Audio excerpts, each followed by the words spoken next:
আপনি কি জানেন প্রতিদিন একটি কলা খেলে শরীরের জন্য কতটা উপকার হতে পারে? কলা খাওয়ার ৬টি দারুণ উপকারিতা। ১. শক্তি যোগায়। কলা প্রাকৃতিক চিনি ও কার্বোহাইড্রেটের দুর্দান্ত উৎস। সকালে বা ব্যায়ামের আগে একটা কলা খেলে আপনি ২. হজমে সহায়তা করে। কলা ফাইবারে ভরপুর। এটি হজম প্রক্রিয়া ঠিক রাখে এবং কোষ্ঠকাঠিন্য দূর করে। ৩. হৃৎপিণ্ড সুস্থ রাখে। কলা পটাশিয়ামের ভালো উৎস, যা রক্তচাপ নিয়ন্ত্রণে রাখে এবং হৃদরোগের ঝুঁকি কমায়। ৪.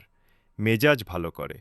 কলা খেলে শরীরে ট্রিপ্টোফ্যান থেকে সেরোটোনিন তৈরি হয়।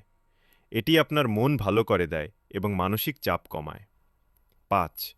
হাড় ও পেশি মজবুত করে।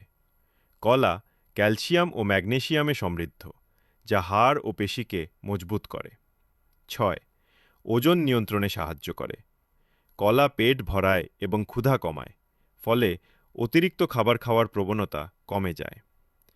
তাহলে আর দেরি কেন? আজ থেকেই প্রতিদিন একটি কলা খাওয়ার অভ্যাস করুন আর সুস্থ থাকুন।